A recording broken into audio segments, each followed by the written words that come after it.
Hi ಸ್ನೇಹಿತರೆ, ಸ್ಪರ್ಧಾ ಕ್ರಿಯೇಷನ್ಗೆ ಸ್ವಾಗತ. ಇವತ್ತಿನ ಈ ವಿಡಿಯೋ ಸಂಪೂರ್ಣ ಕನ್ನಡ ವ್ಯಾಕರಣಕ್ಕೆ ಸಂಬಂಧಪಟ್ಟಿರುತ್ತೆ.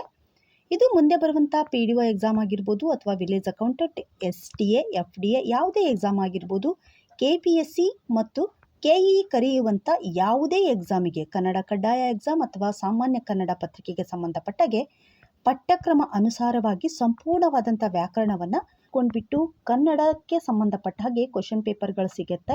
ಓಲ್ಡ್ ಕ್ವಶನ್ ಪೇಪರ್ಗಳು ಸಿಕ್ಕಿರ್ತವೆ. ಸೊ ಅವೆಲ್ಲವನ್ನು ಕೂಡ ಕವರ್ ಮಾಡ್ಕೊಂಡ್ರೆ ಖಂಡಿತ ಯೂಸ್ಫುಲ್ ಆಗುತ್ತೆ. ಒಳ್ಳೆ ಮಾರ್ಕ್ಸನ್ನು ಕೂಡ ತೆಗೆದುಕೊಳ್ಬೋದು. ಸೊ ಇಲ್ಲಿ ಪಠ್ಯಕ್ರಮ ಅನುಸಾರವಾಗಿಯೇ ಎಲ್ಲವನ್ನು ಕೂಡ ಹೇಳ್ತಾ ಹೋಗಿರ್ತೀವಿ. ಪಠ್ಯಕ್ರಮದ ಪ್ರಕಾರ ಪಾರ್ಟ್ 1, 2, 3 ಅಂತ ಮಾಡಿರ್ತೀನಿ. ಡಿಸ್ಕ್ರಿಪ್ಷನಲ್ಲಿ ಕೂಡ ಮೆನ್ಷನ್ ಮಾಡಿರ್ತೀನಿ. ನಿಮಗೆ ಯಾವ ಟಾಪಿಕ್ ಬೇಕು, ಗೊತ್ತಿರುವಂಥ ಟಾಪಿಕನ್ನು ಬಿಟ್ಟು ಗೊತ್ತಿಲ್ಲದೆ ಇರುವಂಥ ಟಾಪಿಕ್ಕಿಗೆ ನೀವು ಹೋಗಿಬಿಟ್ಟು ಅಲ್ಲಿಂದ ನೀವು ವಿಡಿಯೋವನ್ನು ನೋಡ್ಕೋಬೋದು. ಅಂದರೆ ನಿಮಗೆ ಒಂದು ಟೈಮ್ ಸೇವ್ ಆಗುತ್ತೆ ಅನ್ನುವಂಥದ್ದು. ಯಾಕಂದರೆ ಇದು ತುಂಬ ದೊಡ್ಡ ವಿಡಿಯೋ ಆಗೋದ್ರಿಂದ ನಿಮಗೆ ಟೈಮ್ ಗೊತ್ತಿರುವಂಥ ವಿಷಯವನ್ನು ನೋಡ್ಕೊಳ್ತಾ ಕೂತ್ಕೊಳ್ಳೋ ಬದಲಾಗಿ ನಿಮಗೆ ಗೊತ್ತಿಲ್ಲದೆ ಇರುವ ವಿಷಯವನ್ನು ತಿಳ್ಕೊಬೋದು. ನೆಕ್ಸ್ಟು ಈ ವಿಡಿಯೋದಲ್ಲಿ ಯಾವ ಒಂದು ಟಾಪಿಕ್ ಮೇಲೆ ಜಾಸ್ತಿ ಕ್ವಶನ್ಸ್ಗಳನ್ನು ಕೇಳಿದ್ದಾರೆ ಅಂತ ಅಲ್ಲಲ್ಲೇ ನಾನು ಹೇಳ್ತಾ ಇರ್ತೀನಿ. ಆ ಟಾಪಿಕನ್ನು ಎಕ್ಸ್ಪ್ಲೇನ್ ಮಾಡುವಾಗ ಆ ಟಾಪಿಕ್ಕಿಗೆ ಸಂಬಂಧಪಟ್ಟಾಗೆ ಇದ್ರ ಮೇಲೆ ಕ್ವಶನನ್ನು ಕೇಳಿದ್ರು ಅಂತ ಅನ್ನುವಂಥದ್ದನ್ನು ನಾನು ನಿಮಗೆ ಹೇಳ್ತಾ ಇರ್ತೀನಿ. ಕ್ವಶನ್ಸ್ಗಳನ್ನು ನಾನು ಸಂಪೂರ್ಣವಾಗಿ ಯಾವ ಎಕ್ಸಾಮಲ್ಲಿ ಕೇಳಿದ್ರು ಅಂತ ಅನ್ನೋದಕ್ಕಿಂತ ಇದ್ರ ಮೇಲೆ ಕ್ವಶನ್ಸ್ ಬಂದಿತ್ತು ಅಂತ ಅನ್ನೋದನ್ನು ನಾನು ಅಲ್ಲಿ ನಿಮಗೆ ಮೆನ್ಷನ್ ಮಾಡ್ತಿರ್ತೀನಿ. ಸೊ ಅದಕ್ಕೆ ನೀವು ಸ್ವಲ್ಪ ಇಂಪಾರ್ಟೆನ್ಸನ್ನು ಕೊಟ್ಬಿಟ್ಟು ಓದ್ಕೊಂಡ್ರೆ ಖಂಡಿತ ಯೂಸ್ಫುಲ್ ಆಗುತ್ತೆ. ಯಾವುದೇ ಒಂದು ಟಾಪಿಕ್ ಮೇಲಾಗಿರ್ಬೋದು, ಅದಕ್ಕೆ ಸಂಬಂಧಪಟ್ಟಾಗೆ ನಿಮಗೆ ಬೇಕು ಅಂದರೆ ನೋಟ್ ಡೌನ್ ಕೂಡ ಮಾಡ್ಕೋಬೋದು. ಇಲ್ಲಾಂದರೆ ನಾನು ಈ PDF ಸಂಪೂರ್ಣವಾಗಿ ಟೆಲಿಗ್ರಾಮ್ ಗ್ರೂಪಲ್ಲೂ ಕೂಡ ಸೆಂಡ್ ಮಾಡಿರ್ತೀನಿ. ಈ ಒಂದು ವಿಡಿಯೋದಲ್ಲಿ ಏನೆಲ್ಲ ಒಳಗೊಂಡಿರುತ್ತೆ, ಯಾವ ಒಂದು ಬುಕ್ಕನ್ನು ರೆಫರ್ ಮಾಡಿಬಿಟ್ಟು ಹೇಳಿದ್ದೀನಿ ಅಂತ ಅನ್ನೋದನ್ನು ನಾನು ನಿಮಗೆ ಹೇಳಿಬಿಡ್ತೀನಿ. ಇಲ್ಲಿ ಕನ್ನಡಕ್ಕೆ ತುಂಬ ಬೆಸ್ಟ್ ಬುಕ್ಸು, ವ್ಯಾಕರಣಕ್ಕೆ ಸಂಬಂಧಪಟ್ಟಾಗೆ ತುಂಬ ಬೆಸ್ಟ್ ಬುಕ್ ಅಂತಂದರೆ ಅರಳಿಗುಪ್ಪಿಯವರ ಸಮಗ್ರ ಹೊಸಗನ್ನಡ ವ್ಯಾಕರಣ ಅನ್ನುವಂಥದ್ದು. ಸೊ ಆ ಬುಕ್ಕಿನ ಸಂಪೂರ್ಣವಾದಂಥ ಆಯ್ದ ಭಾಗಗಳು ಮತ್ತು BD ಪಾಟೀಲ್ ಸರ್ ಅಂತ ನಿಮಗೆಲ್ಲರಿಗೂ ಗೊತ್ತಿರುತ್ತೆ, ಕನ್ನಡ ಉಪನ್ಯಾಸಕರು, ಬಿಜಾಪುರ. ಇವರ ಒಂದು ಕ್ಲಾಸ್ ರೂಮ್ ನೋಟ್ಸ್ ಆಗಿರುತ್ತೆ. ಸೊ ಇಲ್ಲಿಂದ ಕೆಲವೊಂದಿಷ್ಟು ಮ್ಯಾಟರ್ಸ್ಗಳನ್ನು ಆಯ್ಕೆ ಮಾಡ್ಕೊಂಡ್ಬಿಟ್ಟು ರೆಡಿ ಮಾಡಿರುವಂಥದ್ದು. ಯಾಕೆ ಇದನ್ನು ಕ್ಲಾರಿಟಿ ಕೊಡ್ತಾ ಇದ್ದೀನಿ ಅಂತಂದರೆ, ಸುಮ್ಮನೆ ನಿಮ್ಮ ಟೈಮ್ ಕೂಡ ವೇಸ್ಟ್ ಆಗಬಾರ್ದು. ಇದನ್ನು ಓದೋದ್ರಿಂದ, ಇದನ್ನು ನೋಡೋದ್ರಿಂದ ನಮಗೆ ಯೂಸ್ ಆಗುತ್ತಾ ಇಲ್ವಾ ಅನ್ನೋಂಥದ್ದು ಫಸ್ಟು ಕ್ಲಾರಿಟಿ ಸಿಗಬೇಕಲ್ವಾ. ಇದರಿಂದ ಒಳ್ಳೆ ಮಾರ್ಕ್ಸ್ ಕೂಡ ಬೇಕಾಗುತ್ತೆ. ಕಮ್ಮಿ ಟೈಮ್ ಇದೆ, ಕಾಂಪಿಟೇಷನ್ಸ್ ಲೆವೆಲ್ ಜಾಸ್ತಿ ಇರೋದ್ರಿಂದ ನಮಗೆ ಒಳ್ಳೆ ಮಾರ್ಕ್ಸ್ ತೆಗೆದು ತುಂಬಾ ಇಂಪಾರ್ಟೆಂಟ್. ಸೊ ಹಾಗಾಗಿ ಓಕೆ, ಬನ್ನಿ ನಾವು ಫಸ್ಟು ಪಠ್ಯಕ್ರಮವನ್ನು ನೋಡ್ಬಿಡೋಣ. ಯಾವುದೇ ಎಕ್ಸಾಮಿಗಾಗಿರ್ಬೋದು ಇದಿಷ್ಟು ಪಠ್ಯಕ್ರಮ ಇದ್ದೇ ಇರುತ್ತೆ. ಇದರ ಮೇಲೆ ಸಾಕಷ್ಟು ಕ್ವಶನ್ಸ್ಗಳು ಬಂದಿರುತ್ತೆ. ಇದನ್ನು ಹೊರತುಪಡಿಸಿನೂ ಕೂಡ ಬರ್ಬೋದು. ಬಟ್ ಇದು ಸಾಮಾನ್ಯವಾಗಿ ಎಲ್ಲ ಎಕ್ಸಾಮಿಗೂ ಬರುವಂಥ ಪಠ್ಯಕ್ರಮ. ಮೊದಲನೇದಾಗಿ ನಾವು ನೋಡೋದಾದರೆ ಪಠ್ಯಕ್ರಮಕ್ಕೆ ಸಂಬಂಧಪಟ್ಟಾಗೆ ವರ್ಣಮಾಲೆಗಳ ಮೇಲೆ ಕೇಳ್ತಿರ್ತಾರೆ. ವರ್ಣಮಾಲೆಗಳು, ಸಮಾಸಗಳು, ಸಂಧಿಗಳು, ತದ್ಧಿತಾಂತಗಳು, ಕೃದಾಂತಗಳು, ದ್ಯುರಿಕ್ತಿಗಳು, ಜೋಡಿ ನುಡಿಗಳು, ಅನುಕರಣಾವ್ಯಯಗಳು, ತತ್ಸಮ ತದ್ಭವ, ಅನ್ಯದೇಶಿ ಪದಗಳು, ಗ್ರಾಂಥಿಕ ರೂಪಗಳು, ವಾಕ್ಯ ಪ್ರಕಾರಗಳು, ಪದಗಳ ಅರ್ಥ, ವಿಭಕ್ತಿ ಪ್ರತ್ಯಯಗಳು, ಲೇಖನ ಚಿಹ್ನೆಗಳು, ಅವ್ಯಯಗಳು, ನಾಮಪದಗಳು, ಕ್ರಿಯಾಪದ, ಕಾಲಗಳು, ಹೊಸಗನ್ನಡ ರೂಪಗಳು, ಛಂದಸ್ಸು, ಅಲಂಕಾರ ಮತ್ತು ಕನ್ನಡ ಸಾಹಿತ್ಯ ಚರಿತೆ. ಇದಿಷ್ಟಕ್ಕೆ ಸಂಬಂಧಪಟ್ಟಾಗೆ ಸಾಕಷ್ಟು ಎಲ್ಲ ಎಕ್ಸಾಮಲ್ಲೂ ಕೂಡ ಇವಿಷ್ಟರ ಮೇಲೇ ನಿಮಗೆ ಕ್ವಶನ್ಸ್ಗಳು ಬಂದಿರುವಂಥದ್ದು. ಅದನ್ನು ನಿಮಗೆ ಡೆಪ್ತಾಗಿ ಕೇಳ್ಬೋದು ಅಥವಾ ಇಂಡೈರೆಕ್ಟಾಗಿ ಕೇಳ್ಬೋದು. ಯಾವ ಥರ ಕೇಳ್ತಾರೆ ಅನ್ನೋಂಥದ್ದು ಕ್ವಶನ್ ಪೇಪರನ್ನು ಅನಾಲಿಸಿಸ್ ಮಾಡಿದಾಗ ಗೊತ್ತಾಗುತ್ತೆ. ನೆಕ್ಸ್ಟ್ ವಿಡಿಯೋದಲ್ಲಿ ನಾನು ಕ್ವಶನ್ ಪೇಪರ್ ಕೂಡ ಒಂದು ಅನಾಲಿಸಿಸ್ ಮಾಡಿ ನಿಮಗೆ ತೋರಿಸ್ತಾ ಹೋಗ್ತೀನಿ. ಓಕೆನಾ? ಈಗ ನೆಕ್ಸ್ಟು ನಾವು ಕ್ಲಾಸ್ಗೆ ಹೋಗೋಣ.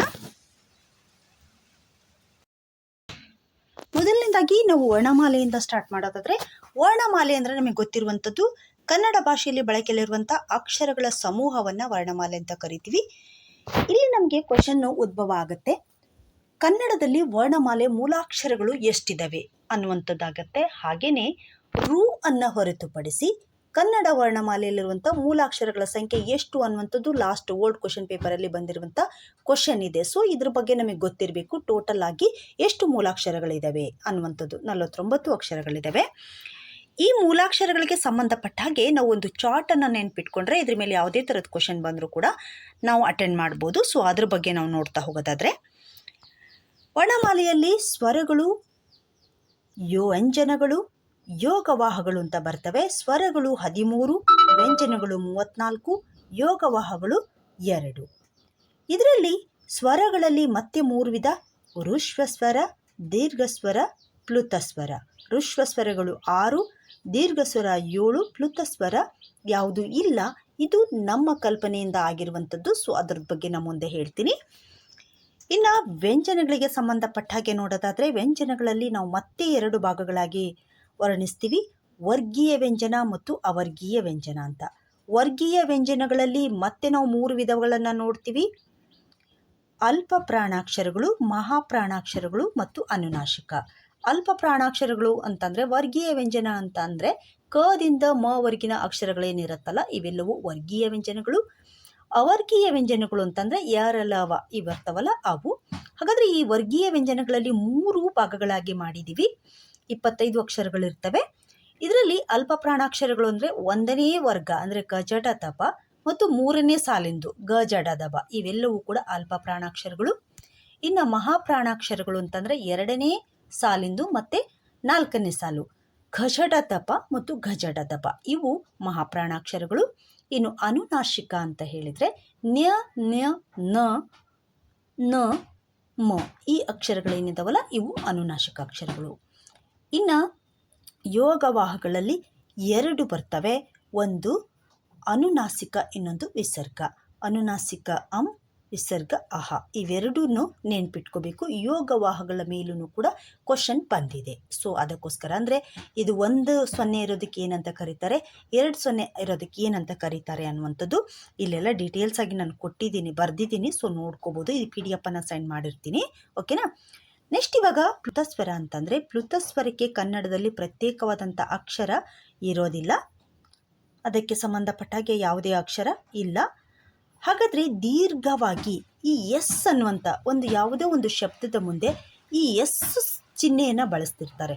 ಸೊ ಆ ಚಿಹ್ನೆಯನ್ನು ಬಳಸೋದಕ್ಕೆ ನಾವು ಪ್ಲುತಸ್ವರ ಅಂತ ಕರಿತೀವಿ ಕನ್ನಡದಲ್ಲಿ. ಇದು ನೆನಪಿರಲಿ. ಓಕೆನಾ. ಪ್ಲುತಸ್ವರ 2ಕ್ಕಿಂತ ಹೆಚ್ಚು ಅಥವಾ 3 ಮಾತ್ರೆಯ ಕಾಲದಲ್ಲಿ ಉಚ್ಚರಿಸಲ್ಪಡುವಂಥ ಸ್ವರಗಳಿಗೆ ನಾವು ಪ್ಲುತಸ್ವರ ಅಂತ ಕರಿತೀವಿ. ಫಾರ್ ಎಕ್ಸಾಂಪಲ್ ಆಗಿ ಹಾರಾಮ, ಕುಕ್ಕುಕ್ಕು ಈ ಥರ. ಅಂದರೆ ಈ ಥರ ಎಸ್ ಅನ್ನುವಂಥ ಏನು ಸಿಂಬಾಲನ್ನು ಬಳಸ್ತೀವಲ್ವ, ಎಸ್ ಅಂತ. ಸೊ ಅದಕ್ಕೆ ನಾವು ಪ್ಲುತಸ್ವರ ಅಂತ ಕರಿತೀವಿ. ಈ ವ್ಯಂಜನಗಳ ಬಗ್ಗೆ ನಮಗೆಲ್ಲರಿಗೂ ಗೊತ್ತಾಯಿತು. ಸೊ ಇದರಲ್ಲಿ ನಿಮಗೆ ತುಂಬಾ ಇಂಪಾರ್ಟೆಂಟ್ ಅಂತ ಅಂದರೆ, ಎಕ್ಸಾಮ್ ದೃಷ್ಟಿಯಿಂದ ನಾವು ನೋಡೋದಾದರೆ ಯೋಗವಾಹಗಳಿಗೆ ನಾವು ನೋಡ್ಬೋದು ಅನುಸ್ವರಕ್ಕೆ 1-0, ವಿಸರ್ಗ 2-0. ಇದು ನೆನ್ಪಿಟ್ಕೋಬೇಕು. ಇದ್ರ ಮೇಲೆ ಕ್ವಶನ್ ಬಂದಿರುವಂಥದ್ದು. ಇನ್ನು ಇಂಪಾರ್ಟೆಂಟ್ ಸಂಧ್ಯಾಕ್ಷರಗಳು. ಈ ಎಕ್ಸಾಮ್ ದೃಷ್ಟಿಯಿಂದ ಸಂಧ್ಯಾಕ್ಷರಕ್ಕೆ ನಾವು ತುಂಬಾ ಇಂಪಾರ್ಟೆನ್ಸನ್ನು ಕೊಡಬೇಕಾಗತ್ತೆ. ಸಂಧ್ಯಾಕ್ಷರ ಅಂದರೆ ಏನು ಅಂತ ಹೇಳಿದ್ರೆ, 2 ಸ್ವರಗಳು ಸಂಧಿ ಆಗುವುದರಿಂದ ಇವುಗಳಿಗೆ ಸಂಧ್ಯಾಕ್ಷರ, ಸಂಧಿ ಸ್ವರ ಅಂತಲೂ ಕೂಡ ಕರಿತೀವಿ. ವ್ಯವಹಾರದಲ್ಲಿ ಸಂಧಿಯಾದ ಅಕ್ಷರಗಳೇ ಸಂಧ್ಯಾಕ್ಷರಗಳು. ಈ ಸಂಧ್ಯಾಕ್ಷರದ ಮೇಲೆ ಸಾಕಷ್ಟು ಸರಿ ಕ್ವಶನ್ ಕೂಡ ಬಂದಿತ್ತು. ಈ ಕೆಳಗಿನವುಗಳಲ್ಲಿ ಯಾವುದು ಸಂಧ್ಯಾಕ್ಷರಗಳು ಅಂತ 2 ಆಪ್ಷನ್, 4 ಆಪ್ಷನ್ ಕೊಟ್ಟಿರ್ತಾರೆ. 2 ಅಕ್ಷರಗಳನ್ನು ಕೊಟ್ಟಿರ್ತಾರೆ. ಸೊ ಅದರಲ್ಲಿ ಐ ಮತ್ತು ಔ ಏನಿದೆಯಲ್ಲ ಇದು ಕನ್ನಡದಲ್ಲಿರುವಂಥ ಸಂಧ್ಯಾಕ್ಷರಗಳು. ಐ ಒಳಗಡೆ ಅ ಮತ್ತು ಎ ಸೇರಿಕೊಂಡಿದೆ. ಔ ಒಳಗಡೆ ಅ ಮತ್ತು ಓ ಅಕ್ಷರ ಸೇರಿಕೊಂಡಿದೆ. ಇಲ್ಲಿ 2 ಸ್ವರಗಳು ಸೇರಿ ಸಂಧ್ಯಾಕ್ಷರಗಳು ಉತ್ಪತ್ತಿ ಆಗುತ್ತೆ. ನೆಕ್ಸ್ಟು ಇವುಗಳಿಗೆ ನಾವು ಸಂಧಿ ಸ್ವರ ಅಂತಲೂ ಕೂಡ ಕರಿತೀವಿ. ಇದು ಕೂಡ ನೆನಪಿರಲಿ. ಇನ್ನು ಸಂಸ್ಕೃತದಲ್ಲೂ ಕೂಡ 4 ಸಂಧ್ಯಾಕ್ಷರಗಳನ್ನು ನೋಡ್ತೀವಿ. ಅದರಲ್ಲಿ ಓ, ಎ, ಐ, ಔ ಇವು ಕೂಡ ಇಂಪಾರ್ಟೆಂಟ್ ಆಗುತ್ತೆ. ಇವಾಗ ಕನ್ನಡದಲ್ಲಿ ಕೇಳಿದ್ದಾರೆ ಅಂದರೆ ನೆಕ್ಸ್ಟ್ ಸಂಸ್ಕೃತದಲ್ಲೂ ಕೂಡ ಕೇಳ್ಬೋದು. ಸೊ ನೋಡ್ಕೋಬೇಕಾಗತ್ತೆ. ಓಕೆನಾ. ನೆಕ್ಸ್ಟ್ ತುಂಬಾ ಇಂಪಾರ್ಟೆಂಟ್, ಎ ಅನ್ನುವಂಥ ಅಕ್ಷರವನ್ನು ನಾವು ಅವಧರಣ ಅಂತ ಕರಿತೀವಿ. ಇ ಮತ್ತು ಉ ಅನ್ನೋ ಅಕ್ಷರವನ್ನು ನಿಶಾಂಕ ಅಂತ ಕರಿತೀವಿ. ಇದು ಒಂದು ಎಕ್ಸಾಮಲ್ಲಿ ಬಂದಿತ್ತು. ಇ ಮತ್ತು ಉ ಅನ್ನುವಂಥ ಅಕ್ಷರಗಳು ಇವು ನಿಶಾಂಕಕ್ಕೆ ಉದಾಹರಣೆ ಕೊಡಿ ಅಂತ ಹೇಳಿ ಕೇಳಿದ್ರು. ನಿಶಾಂಕ ಅಕ್ಷರಗಳು ಯಾವುವು ಅಂತ ಇ ಮತ್ತು ಉದ್ರ ಮೇಲೆ ಒಂದು ಕ್ವಶನ್ನು ಬಂದಿತ್ತು, ನಿಶಾಂಕದ ಮೇಲೆ ಬಂದಿತ್ತು. ಸೊ ಇದು ಕೂಡ ಎಕ್ಸಾಮ್ ದೃಷ್ಟಿಯಿಂದ ಇಂಪಾರ್ಟೆಂಟ್. ಇ ಮತ್ತು ಹೂ ಅನ್ನು ಒಂದ್ಸರಿ ಕೇಳಿದ್ದಾರೆ ಅಂದರೆ ಎ ಮೇಲೂ ಕೂಡ ಕೇಳುವಂಥ ಸಾಧ್ಯತೆ ಇದೆ.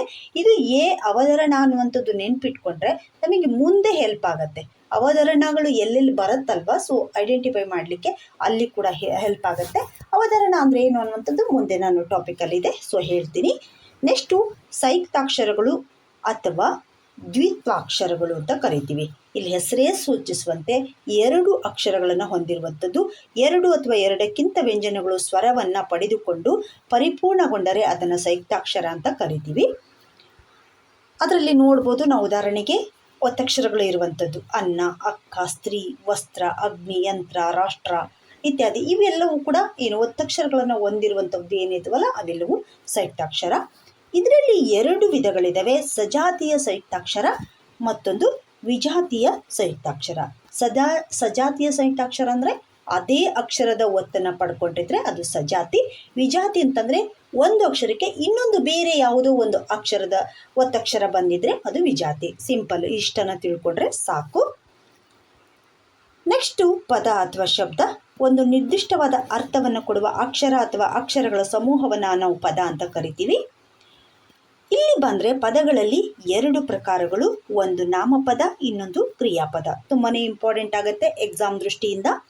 ನಾಮಪದಕ್ಕೆ ಬಂದರೆ ನಾವು ಭಾಷೆಯಲ್ಲಿ ಬಳಕೆಗೊಳ್ಳುವ ಬಗೆ ಬಗೆಯ ಹೆಸರುಗಳನ್ನು ನಾಮಪದ ಅಂತ ಕರಿತೀವಿ. ಇಲ್ಲಿ ಇವುಗಳಿಗೆ ನಾವು ನಾಮ ಪ್ರಕೃತಿ ಅಂತಲೂ ಕೂಡ ಕರಿತೀವಿ. ನಾಮಪದದ ಮೂಲ ರೂಪವೇ ನಾಮ ಪ್ರಕೃತಿ. ಎಕ್ಸಾಮ್ ದೃಷ್ಟಿಯಿಂದ ತುಂಬಾ ಇಂಪಾರ್ಟೆಂಟ್.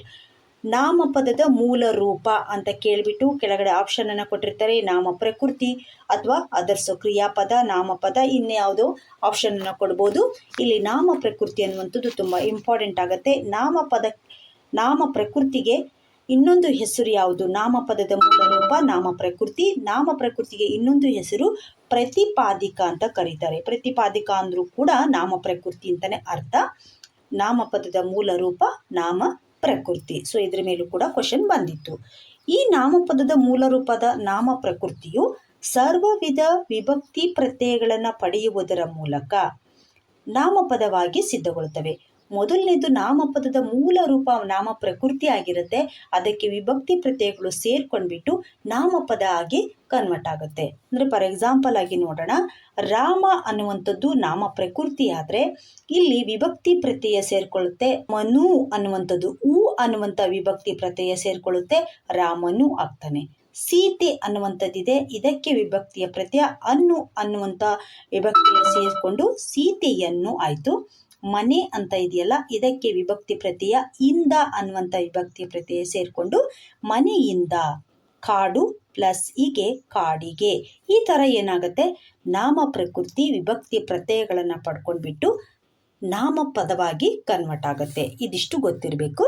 ಅಂದರೆ ನಾಮಪದದ ಮೂಲ ರೂಪ ನಾಮ ಪ್ರಕೃತಿ ಅಥವಾ ಪ್ರತಿಪಾದಿಕ ಅನ್ನುವಂಥದ್ದು ಲಕ್ಷ್ಯ ಇದ್ದರೆ ಸಾಕು. ಓಕೆನಾ. ರಚನೆಯ ಹಿನ್ನೆಲೆಯಲ್ಲಿ ನಾಮ ಪ್ರಕೃತಿಗಳನ್ನು 2 ಪ್ರಕಾರವಾಗಿ ವಿಂಗಡಿಸ್ತೀವಿ. ಒಂದು ಸಹಜ ನಾಮ ಪ್ರಕೃತಿ, ಇನ್ನೊಂದು ಸಾಧಿತ ನಾಮ ಪ್ರಕೃತಿ. ಇದು ಕೂಡ ಎಕ್ಸಾಮ್ ದೃಷ್ಟಿಯಿಂದ ತುಂಬ ಇಂಪಾರ್ಟೆಂಟ್ ಆಗುತ್ತೆ. ಸಹಜ ನಾಮ ಪ್ರಕೃತಿ ಮೂಲದಿಂದಲೂ ಯಾವುದೇ ಬದಲಾವಣೆ ಇಲ್ಲದೆ ಒಂದೇ ರೀತಿಯಾಗಿ ಬಳಕೆಯಾಗುವಂತಹ ನಾಮ ಪ್ರಕೃತಿಗಳನ್ನು ನಾವು ಸಹಜ ನಾಮ ಪ್ರಕೃತಿ, ಹೆಸರೇ ಹೇಳುತ್ತೆ ಸಹಜವಾಗಿ ಬರುವಂಥದ್ದು. ಫಾರ್ ಎಕ್ಸಾಂಪಲ್ ಆಗಿ ರಾಮ, ಸೀತೆ, ಕಲ್ಲು, ಮರ, ಬೆಟ್ಟ, ಶಾಲೆ, ಮನೆ ಈ ಥರದವೆಲ್ಲ ಅಂದರೆ ಸಹಜವಾಗಿ ಹೇಳ್ತಿರ್ತೀವಿ. ಸೊ ಅಂಥ ಪದಗಳಿಗೆ ಸಹಜ ನಾಮ ಪ್ರಕೃತಿ ಅಂತ ಕರಿತೀವಿ. ಇನ್ನು ಸಾಧಿತ ನಾಮ ಪ್ರಕೃತಿ ಅಂದರೆ ಸಾಧಿತ ನಾಮ ಪ್ರಕೃತಿಯಲ್ಲಿ ಏನೇನು ಒಳಗೊಂಡಿರುತ್ತೆ ಅಂತ ನೋಡ್ಕೊಳ್ಳೋದಾದರೆ ತದ್ದಿತಾಂತಗಳು, ಸಮಾಸಗಳು, ಕೃದಂತಗಳನ್ನು ಒಳಗೊಂಡಿರುತ್ತೆ. ಸೊ ಅದ್ರ ಬಗ್ಗೆ ತಿಳ್ಕೊಳ್ಳೋದಾದರೆ ತುಂಬ ಸಿಂಪಲ್ಲು. ನಾಮ ಪ್ರಕೃತಿಗೆ ತದ್ದಿತ ಪ್ರತ್ಯಯಗಳನ್ನು ಸೇರಿಸ್ಕೊಂಡು ಸಾಧಿತ ನಾಮ ಪ್ರಕೃತಿ ಬರುತ್ತೆ. ಇಲ್ಲ ಅಂತಂದರೆ 2 ಅಥವಾ 2ಕ್ಕಿಂತ ಹೆಚ್ಚು ನಾಮಪದಗಳು ಸೇರಿಕೊಂಡು ಸಾಧಿತ ನಾಮ ಪ್ರಕೃತಿ ಬರುತ್ತೆ. ಅಥವಾ ಕೃದಾಂತಗಳು ಸೇರ್ಕೊಂಡ್ಬಿಟ್ಟು ಧಾತು ಮತ್ತು ಪ್ರತ್ಯಯಗಳು ಸೇರಿಕೊಂಡು ಸಾಧಿತ ನಾಮ ಪ್ರಕೃತಿ ಬರುತ್ತೆ. ತುಂಬ ತಲೆ ಕೆಡಿಸ್ಕೊಳ್ಳೋದು ಬೇಡ, ಎಕ್ಸಾಂಪಲನ್ನು ನೋಡಿದರೆ ನಿಮಗೆ ಗೊತ್ತಾಗ್ಬಿಡತ್ತೆ. ಇಲ್ಲಿ ಕೃದಾಂತಕ್ಕೆ ಉದಾಹರಣೆಯನ್ನು ನೋಡ್ಬೋದು ನಾವು. ಹಣವಂತ, ಹಣ ಪ್ಲಸ್ ವಂತ ಹಣವಂತ. ಸಾಲಗಾರ, ಸಾಲ ಪ್ಲಸ್ ಗಾರ ಸಾಲಗಾರ. ಮಾಲೆ ಪ್ಲಸ್ ಗಾರ ಮಾಲೆಗಾರ. ಗೌಡತಿ, ಗೌಡ ಪ್ಲಸ್ ತಿ ಗೌಡತಿ. ಇವು ತದ್ದಿತಾಂತಕ್ಕೆ ಉದಾಹರಣೆ. ಸಾಧಿತ ನಾಮ ಪ್ರಕೃತಿಯಲ್ಲಿ ತದ್ದಿತಾಂತಕ್ಕೆ ಉದಾಹರಣೆಗಳಾಗ್ತವೆ. ತದ್ದಿತಾಂತಗಳು ಸೇಮ್ ಇದೇ ಥರನೇ ಬರ್ತಾ ಇರುತ್ತವೆ. ಸೊ ಇಷ್ಟೇ ಇದ್ರ ಬಗ್ಗೆ ತಿಳ್ಕೊಳ್ಳೋದು. ನೆಕ್ಸ್ಟ್ ಇನ್ನು ಸಮಾಸಗಳಿಗೆ ನಾವು ಸಾಧಿತ ನಾಮ ಪ್ರಕೃತಿಯಲ್ಲಿ ಉದಾಹರಣೆಗಳನ್ನು ನೋಡೋದಾದರೆ ಹಿರಿದಾದ ಪ್ಲಸ್ ಮಾರಿ ಹೆಮ್ಮಾರಿ. ಅರಸನ ಪ್ಲಸ್ ಮನೆ ಅರಮನೆ. ಕೆಂಪಾದ ಪ್ಲಸ್ ತುಟಿ ಕೆಂದುಟಿ. ಕೆರೆಯು ಪ್ಲಸ್ ಹಳ್ಳವು ಪ್ಲಸ್ ಬಾವಿಯು, ಕೆರೆ ಹಳ್ಳ ಬಾವಿಗಳು. ಸೊ ಇವೆಲ್ಲವೂ ಕೂಡ ಸಮಾಸಕ್ಕೆ ಸಾಧಿತ ನಾಮ ಪ್ರಕೃತಿಗೆ ಉದಾಹರಣೆಗಳು. ಇನ್ನು ಕೃದಾಂತಕ್ಕೆ ನೋಡೋದಾದರೆ ಕೃದಾಂತದಲ್ಲಿ ಧಾತು ಮತ್ತು ಪ್ರತ್ಯಯ ಸೇರ್ಕೊಂಡ್ಬಿಟ್ಟು ಸಾಧಿತ ನಾಮ ಪ್ರಕೃತಿ ಆಗುತ್ತೆ.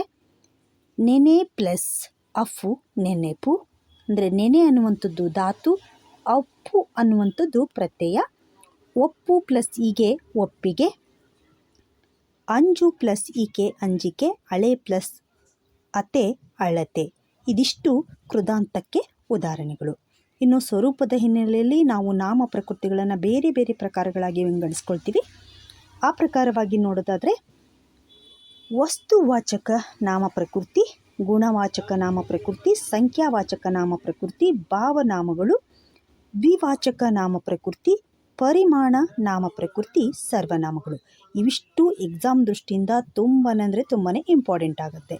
ಸೊ ಇವೆಲ್ಲವನ್ನು ಕೂಡ ಡೀಟೇಲ್ಸ್ ಆಗಿ ನಾವು ನೋಡಿದರೆ ಇದ್ರ ಮೇಲೆ ಸಾಕಷ್ಟು ಕ್ವಶನ್ಸ್ಗಳು ಬಂದಿರುತ್ತೆ ಎಲ್ಲ ಎಕ್ಸಾಮಲ್ಲೂ ಕೂಡ. ಸೊ ಮೊದಲನೇದಾಗಿ ವಸ್ತುವಾಚಕ ನಾಮ ಪ್ರಕೃತಿ. ವಸ್ತುವಾಚಕ ನಾಮ ಪ್ರಕೃತಿ ಅಂದರೆ ಭಾಷೆಯಲ್ಲಿ ಬಳಕೆಗೊಳ್ಳುವ ಬಗೆ ಬಗೆಯ ಹೆಸರುಗಳನ್ನು ತಿಳಿಸುವಂಥ ಶಬ್ದಗಳಿಗೆ ವಸ್ತುವಾಚಕ ನಾಮ ಪ್ರಕೃತಿ ಅಂತ ಕರಿತೀವಿ, ಅಥವಾ ನಾಮವಾಚಕ ನಾಮ ಪ್ರಕೃತಿ ಅಂತಲೂ ಕೂಡ ಕರೀತಾರೆ. ಅಂದರೆ ನಾವು ಬಳಕೆಯಲ್ಲಿ ಬರುವಂಥ ಹೆಸರುಗಳಿರ್ಬೋದು, ಫಾರ್ ಎಕ್ಸಾಂಪಲ್ ಆಗಿ ಯಾವುದೋ ವ್ಯಕ್ತಿಗೆ ಹೆಸರು ಇರ್ಬೋದು, ಅಥವಾ ಪ್ಲೇಸಿನ ಹೆಸರು ಇರ್ಬೋದು, ನಾರ್ಮಲ್ ಆಗಿ ನಾವು ಕರೆಯುವಂಥ ನದಿ, ಬೆಟ್ಟ, ಗುಡ್ಡ ಇತ್ಯಾದಿ ಇವುಗಳೆಲ್ಲವನ್ನೂ ಕೂಡ ನಾವೇನಂತೀವಿ ವಸ್ತುವಾಚಕ ಅಂತ ಕರಿತೀವಿ. ಈ ವಸ್ತುವಾಚಕದಲ್ಲೇ ನಾವು ಮತ್ತೆ 3 ಪ್ರಕಾರಗಳಾಗಿ ನೋಡ್ತೀವಿ. ಒಂದು ರೂಢನಾಮ, ಇನ್ನೊಂದು ಅಂಕಿತ ನಾಮ, ಇನ್ನೊಂದು ಅನ್ವರ್ತಕ ನಾಮ. ರೂಢನಾಮ ಅಂತ ಅಂದರೆ ನಮಗೆ ಹೆಸರೇ ಹೇಳುವಂತೆ ರೂಢಿಯಿಂದ ಬಂದಿರುವಂಥ ಹೆಸರುಗಳನ್ನು ರೂಢನಾಮ ಪ್ರಕೃತಿ ಅಂತ ಕರಿತೀವಿ. ಅಂದರೆ ಮನುಷ್ಯ, ಪ್ರಾಣಿ, ಹುಡುಗ, ಹುಡುಗಿ, ಶಾಲೆ, ಮನೆ, ಬೆಟ್ಟ, ಗುಡ್ಡ, ನದಿ, ನಗರ, ಹಳ್ಳಿ ಇವೆಲ್ಲವನ್ನು ಕೂಡ ನಾವೇನಂತ ಕರಿತೀವಿ ರೂಢನಾಮ ಅಂತ ಕರಿತೀವಿ. ರೂಢಿಯಿಂದ ಬಂದಿರುವಂಥದ್ದು. ನಿಮಗೆ ಎಕ್ಸಾಮಲ್ಲಿ ರೂಢನಾಮವನ್ನು ಐಡೆಂಟಿಫೈ ಮಾಡಲಿಕ್ಕೆ ಕೊಳ್ಬೋದು, ಅಥವಾ ಅಂಕಿತ ನಾಮಕ್ಕೆ ಉದಾಹರಣೆ ಕೇಳ್ಬೋದು, ಅಥವಾ ಅನ್ವರ್ಥ ನಾಮನ ಬಗ್ಗೆ ಕೇಳ್ಬೋದು. ಇದ್ರ ಮೇಲೆ ಕ್ವಶನ್ಸ್ ಬರ್ತಾನೆ ಇರುತ್ತೆ ಯಾವುದೇ ಎಕ್ಸಾಮ್ಗಾಗಿರ್ಬೋದು. ಕನ್ನಡದಲ್ಲಿ ಬರುವಂಥ ಕ್ವಶನ್ಸ್ಗಳು ರೂಢನಾಮದ ಮೇಲೆ, ಅಂಕಿತ ನಾಮದ ಮೇಲೆ ಮತ್ತು ಅನ್ವರ್ತಕ ನಾಮದ ಮೇಲೆ ಕ್ವಶನ್ಸ್ಗಳು ರಿಪೀಟೆಡ್ ಆಗಿ ಬರ್ತಾ ಇರ್ತವೆ. ಸೊ ನೋಡ್ಕೋಬೇಕಾಗತ್ತೆ. ರೂಢನಾಮ ಅಂತಂದರೆ ಪ್ರಕೃತಿದತ್ತವಾಗಿ ನಾವು ಸುಮ್ಮನೆ ಹೇಳುವಂಥದ್ದು ಎಲ್ಲವನ್ನು ಕೂಡ ನಾರ್ಮಲಾಗಿ ಹೇಳ್ತಾ ಇರ್ತೀವಿ. ಹುಡುಗ, ಹುಡುಗಿ, ಮನುಷ್ಯ, ಹೀಗೆ ಹಳ್ಳಿ, ನಗರ, ಬೆಟ್ಟ ಈ ಥರ ಹೇಳ್ತಿರ್ತೀವಲ್ಲ, ಇವೆಲ್ಲವೂ ಕೂಡ ರೂಢಿಯಿಂದ ಬಂದಿರುವಂಥದ್ದು. ಇನ್ನು ಅಂಕಿತ ನಾಮ ಅಂತ ಹೇಳಿದರೆ ವ್ಯಕ್ತಿ, ವಸ್ತು, ಸ್ಥಳಗಳನ್ನು ಗುರುತಿಸುವುದಕ್ಕಾಗಿ ನಾವು ಇಟ್ಕೊಂಡಿರುವಂಥ ಹೆಸರುಗಳು. ಅಂಕಿತ ಅಂದರೆ ನಮಗೆ ಗೊತ್ತಾಗ್ಬಿಡುತ್ತೆ ಇಟ್ಟಿರುವಂಥ ಹೆಸರನ್ನು ಇಡುವಂಥದ್ದು. ಅಂಕಿತ ಮೀನ್ಸ್ ಹೆಸರು ಅಂತ. ನಾವು ಏನು ಒಂದು ವ್ಯಕ್ತಿಯನ್ನು ಅಥವಾ ಒಂದು ವಸ್ತುವನ್ನು ಗುರುತಿಸ್ಲಿಕ್ಕೋಸ್ಕರ ಒಂದು ಹೆಸರನ್ನು ಇಟ್ಟಿರ್ತೀವಲ್ವ. ಸೊ ಅಂಥ ಹೆಸರನ್ನು ಗುರುತಿಸ್ಲಿಕ್ಕೆ ಇರುವಂಥದ್ದು ಅಂಕಿತ ನಾಮ ಆಗುತ್ತೆ. ಅಂದರೆ ಫಾರ್ ಎಕ್ಸಾಂಪಲ್ ಆಗಿ ಒಬ್ಬ ಯಾವುದೋ ವ್ಯಕ್ತಿಗೆ ಅರ್ಜುನ, ದ್ರೌಪದಿ, ಬೆಂಗಳೂರು, ಮೈಸೂರು, ಹಾವೇರಿ, ಗಂಗಾ ನದಿ, ಕಾವೇರಿ ನದಿ, ಮೌಂಟ್ ಎವರೆಸ್ಟ್ ಈ ಥರ ನಾವೇನು ಹೆಸರುಗಳನ್ನು ಗುರುತಿಸ್ತೀವಲ್ವ. ಸೊ ಇದೆಲ್ಲದೂ ಕೂಡ ಅಂಕಿತ ನಾಮ ಆಗುತ್ತೆ. ಇನ್ನು ಅನ್ವರ್ಥ ನಾಮಕ್ಕೆ ಬಂದರೆ ಅಂಗವೈಕಲ್ಯತೆ ಅಥವಾ ಹಿನ್ನೆಲೆಯ ಆಧಾರದ ಮೇಲೆ ಅಥವಾ ವೃತ್ತಿಯ ಹಿನ್ನೆಲೆಯಲ್ಲಿ ಪಡೆದುಕೊಂಡ ಹೆಸರುಗಳನ್ನು ಅನ್ವರ್ತಕ ನಾಮ ಅಂತ ಕರಿತೀವಿ. ಯಾವುದೋ ಒಂದು ವೈಕಲ್ಯತೆಯಿಂದ ನಮ್ಮನ್ನು ಗುರುತಿಸೋದಾಗಿರ್ಬೋದು, ಅಥವಾ ನಾವು ಮಾಡುವಂಥ ಒಂದು ವೃತ್ತಿ, ಅಥವಾ ನಮ್ಗೆ ಯಾವುದೋ ಒಂದು ಕೆಲಸ ಮಾಡ್ತಿರ್ತೀವಿ. ಪೂಜಾರಿಕೆ ಮಾಡ್ಕೊತ ಬರ್ತಿರ್ತಾರೆ, ಕಮ್ಮಾರಿಕೆ ಮಾಡ್ಕೊತ ಬರ್ತಿರ್ತಾರೆ, ಅವರಿಗೆ ಕಮ್ಮಾರು ಅಂತಾರೆ, ಪೂಜಾರು ಅಂತ ಕರೀತಾರೆ, ಬಡಿಗೇರು ಅಂತ ಕರೀತಾರೆ. ಇವೆಲ್ಲವೂ ಕೂಡ ಏನು ನಮ್ಮ ವೃತ್ತಿಯನ್ನು ನೋಡಿಕೊಂಡು ಬಂದಿರುವಂಥದ್ದುಗಳು. ಹಾಗೆಯೇ ಕುರುಡ, ಕುಂಟ ಈ ಥರದ್ದು ಬಂದಿರ್ತಾವಲ್ಲ. ಸೊ ಇವೆಲ್ಲವೂ ಕೂಡ ನಮ್ಮ ಒಂದು ವೈಕಲ್ಯತೆ ಮೇಲೆ ನಾವು ಆ ಥರ ಕರಿಬಾರ್ದು. ಬಟ್ ಆದರೂ ಇವೆಲ್ಲ ವರ್ಡ್ಗಳು ಏನಿರ್ತಾವಲ್ವ ಇವೆಲ್ಲವೂ ಕೂಡ ಅನ್ವರ್ತಕ ನಾಮಕ್ಕೆ ಸಂಬಂಧಪಡ್ತವೆ. ಇದೇ ಥರದ್ದು ನಿಮಗೆ ಕ್ವಶನ್ಸ್ ಕೇಳ್ತಿರ್ತಾರೆ. ಇದರಲ್ಲಿ ಕೆಳಗಿನವುಗಳಲ್ಲಿ ಅನ್ವರ್ಥ ನಾಮ ಯಾವುದು ಅಂತ ಕೇಳ್ಬೋದು, ಅಥವಾ ಅನ್ವರ್ತಕ ನಾಮಕ್ಕೆ ಉದಾಹರಣೆ ಅಂತ ಕೇಳ್ಬೋದು. ಯಾವ ಥರ ಬೇಕಾದರೂ ಕೇಳ್ಬೋದು. ಸೊ ನೋಡಿಕೊಂಡು ಓದ್ಕೋಬೇಕಾಗತ್ತೆ. ಓಕೆನಾ. ನೆಕ್ಸ್ಟ್ ಗುಣ